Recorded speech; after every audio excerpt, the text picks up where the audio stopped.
झारखंड के पलामू जिले में 15 नवंबर से नवजात शिशु सुरक्षा सप्ताह का शुभारंभ हो चुका है। इसी कड़ी में मंगलवार को स्वास्थ्य विभाग द्वारा civil surgeon doctor Anil Srivastava के नेतृत्व में जिले के सभी सीएचसी, पीएचसी और सरकारी अस्पतालों में कार्यरत एएनएम को प्रशिक्षण दिया गया। प्रशिक्षण के दौरान डॉक्टर श्रीवास्तव ने बताया कि इस अभियान का मुख्य उद्देश्य गर्भवती महिलाओं और माताओं को नवजात की सुरक्षा, पोषण और देखभाल के प्रति जागरूक करना है। उन्होंने कहा कि जन्म के बाद पहले 6 महीने तक केवल स्तनपान करना बेहद जरूरी है, क्योंकि मां का दूध नवजात का सबसे पौष्टिक भोजन होता है और इससे बच्चे की प्रतिरोधक क्षमता मजबूत होती है। देखिए डॉक्टर अनिल श्रीवास्तव ने और क्या कुछ कहा। इसमें हमारा मुख्य ध्येय ये है कि बच्चे नवजात जो न्यूबॉर्न होते हैं उनका किस तरह से केयर करें कि उनमें जो मृत्यु दर होती है कम से कम होते हुए हम लोग जो अचीवमेंट है, जो उसका टारगेट है, उसको पूरा कर लें।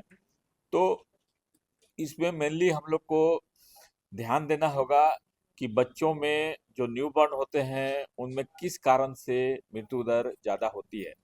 तो सबसे पहली बात है कि बच्चे जो होते हैं उनका टेम्परेचर जो होता है, एक बैग इन्वायरमेंट टेम्परेचर में आ जाते हैं, जिसके चलते टेम्परेचर इनस्टेबिलिटी उसमें ज़्यादा होती है। बच्चे में कोई ऐसा अंग नहीं है जो उनके टेम्परेचर को मेंटेन किया कर ले। कितनों टोपी और स्वेटर पहनाएंगे, तौलिया में लपटेंगे, गमछा में लपटेंगे, अपने से टेम्परेचर जनरेट नहीं कर सकता है। इसलिए उसको टेम्परेचर मेंटेन के लिए हाउस होल्ड जो उपाय है उसको बच्चे को डिलीवरी के बाद माँ के पेट के ऊपर रख करके ढकना चाहिए, ताकि उसका जो पेट और छाती की जो गर्मी है बच्चे को मिलता रहे। दूसरी समस्या होती है कि बच्चे को डिलेट कराई, लेट से जो रोता है, उसके चलते बच्चे का दिमाग में हानि या डैमेज हो सकता है। इसलिए कोशिश करना है कि 3 मिनट के अंदर बच्चा का क्राई या रिस्पिरेशन शुरू हो जाए।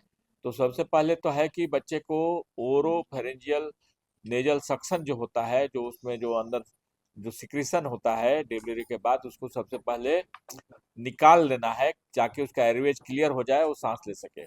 तीसरी बात ये होती है कि बच्चे में जो उसका कॉर्ड होता है उसमें ब्लड होता है, जो कि हमको डिलेड माने लेट से उसको काटना है कि ज़्यादा से ज़्यादा ब्लड जो है सो कि बच्चे तक पहुंच जाए और बच्चों को उसका फ़ायदा मिल सके।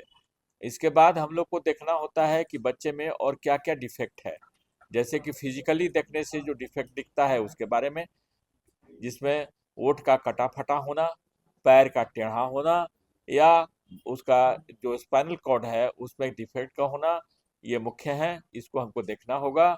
और दूसरी बात कि फंक्शनल डिफेक्ट कुछ है कि नहीं, जैसे कि बच्चे को दिख रहा है कि नहीं, कान में सुनाई पड़ रहा है कि नहीं।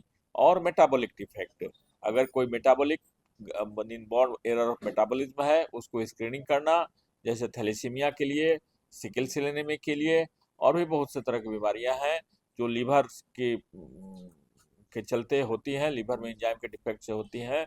उसके चलते भी हमको स्क्रीनिंग करके उसको जानना होगा।